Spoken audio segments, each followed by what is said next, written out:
Welcome to Alien Invasion Gaming. My name is Roy, and in this video we're going to take a look at some tips for the new 12.6 patch.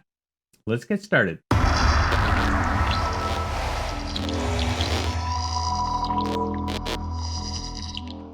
In this video I just want to highlight a couple of the changes that have come with 12.6. I also want to talk about some tips for the early to early mid game as you go in. As of this video, we're I think 9 days into 12.6. Things are starting to stabilize a little bit, but obviously there are still a lot of low-level players. There's a lot of, not a lot, but there's several mid-level tiers, and there's obviously a couple people that have already been pushing into 40 and beyond. And I think there's even a couple people who have gotten their kappa. But let's just talk about a couple of the things that I think are applicable to those people that are just really starting to get into the content for 12.6. First off, they've made a lot of changes with regards to what you can sell in the flea market. You can only sell something that's been found in raid. So even if you stick it in your secure, you cannot get it onto the flea market if you die or if you exit the raid with too few experience points. Now, there are a couple of remedies for this. One, obviously, survive. But if you last longer than 10 minutes in the raid and extract, regardless of the amount of experience you've got, you will get a survive status. This is great not only for selling on the flea market, but it's also excellent for several of the tasks that require you to survive a map. So please keep that in mind. Now, to actually get a survive without using the 10-minute sort of time window, you need to kill one scav and you need to loot them. That will give you enough experience to actually get out. I believe the threshold is 600 XP, and a kill and looting of the body should give you that and allow you to get to survive even if you don't wait 10 minutes. If you're on a task where you need to get a survive and you're not in a position where it's easy or it's too risky for you to get a scav and you just want to get out, then my suggestion is find a secluded spot near the extract and watch the timer. My own testing seems to indicate that it's 10 minutes after the official start of the raid, not 10 minutes of you getting in. So if you late spawn in, let's use Interchange, for example, which is a 45-minute raid. If you get into Interchange late, let's say you spawn in and it's 42 minutes left on the raid, my experience has been that if you still get out after 35 minutes, i.e. 34 minutes and some seconds, you should still survive. I don't know if that's a bug. I don't know if that'll get changed in the future, but right now that seems to be the case. And so just keep that in mind as you're working through your tasks. A couple other changes. They've made an enhancement, at least I don't remember this in 12.4, where quest items now have a different color check mark for found in raid. So this MP5, you can see it's got a yellow sort of check mark, and when you hover over it, this actually tells you what task you need it for. Same here for the CPU fan. You can see that this was needed for the task I'm on right now, Farming Part 4. What it doesn't do, though, is tell you when you've already met the requirements for that item in raid. For that task. So, for example, I've already turned in the 8 CPU fans I need for Farming Part 4. I'm currently now looking for 3 graphics cards found in raid. And but it's still showing the status because the task is active. So keep that in mind. You're still going to need, I think, to keep a little bit of track of what's going on with your items. Speaking of tasks, they have been tweaked a little bit. So, for example, Farming Part 4, the number of graphics cards you need has been reduced. I think it used to be 8 or 6. Now it's down to 3, but they have to be found in raid. In fact, it seems like a lot more items for tasks need to be found in raid, so you need to keep that in mind. If you're not like looking in toolboxes or bags, etc., while you're doing your raids, then you're missing an opportunity to collect items you're going to need later. And I definitely recommend that you stop and take a look at that. Okay, a couple other sort of tips that I wanted to give for people that are new into 12.6. First off, any gun will do. Here I am using an AKS-74U that I picked up off of a scav run. It's got horrible bullets in it. I forget what it's got. PS. It's got PS, but I'm still going to use it. Even though I am, I've got almost 25 million in rubles. I'm level 33. But at this point in the early game, there are still a lot of people running around with bad armor, or no armor, etc. And so kills that you need, or just PvP in general, is very achievable with just the basic sort of loadout. So I wouldn't stress too much over the gun you use. Whatever gun you've got at hand would be my recommendation. As you work on leveling up the traders, you're eventually going to unlock the ability to buy the car kit from Therapist. And my suggestion to this is, my personal preference with 12.4 is I wouldn't actually take a bandage.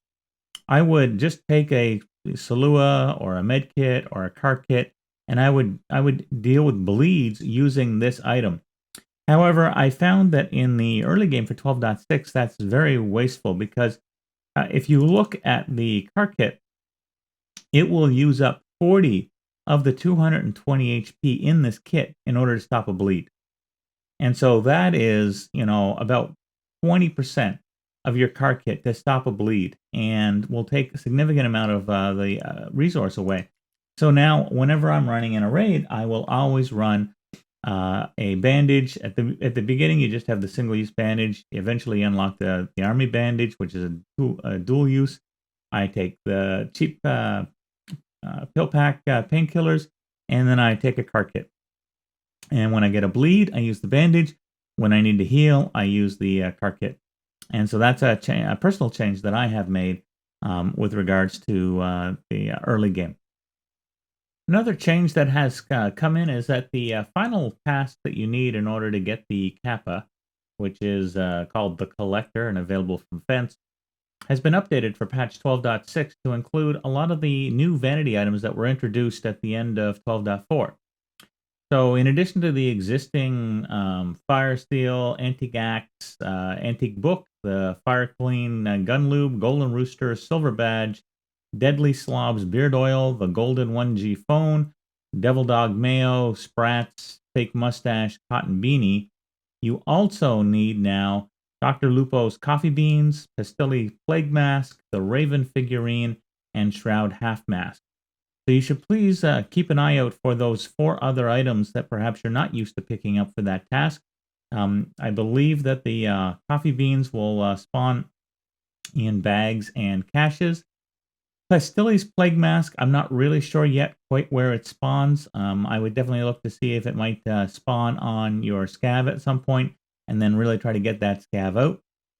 Raven Figurine will spawn in bags and caches, has been my experience, although I haven't picked one up.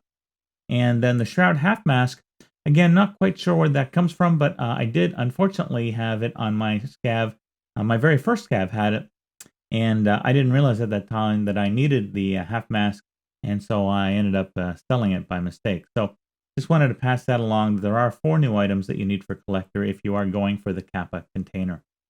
The final thing that I wanted to go over was just a tip for the Jaeger task Cold Blooded. You have to get PMC headshots with when you have Tremor. When I did this in 12.4, I achieved Tremor by jumping off of stairs in Factory to break my leg. This time, I was on the watch for a broken arm during normal gameplay, and once I got that, then I went into Factory to get those kills. This video is of me getting those final headshot kills. I'm just using a trash AK-74U that I stuck a cheap laser on to help me get those headshots. I'm using single fire mode. I got myself into position for some players that are going to come in from the other side, and let's just watch the video.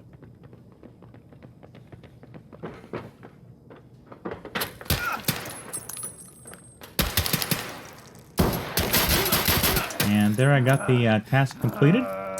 And so I'm going to let this video run out because the ending is one of my more thrilling endings in Factory, to be honest.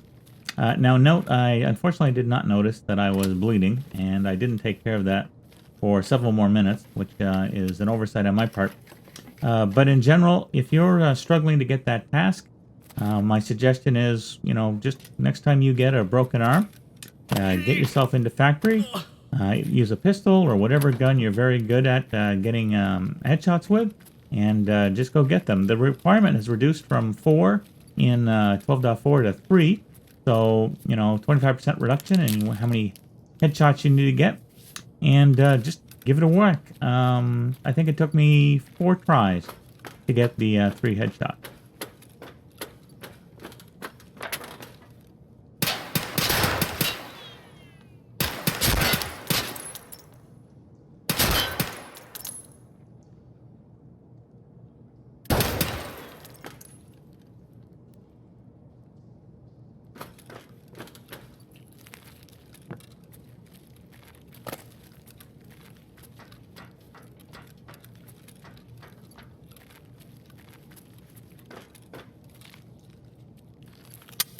That click is me being out of bullets, and I didn't bring any reloads.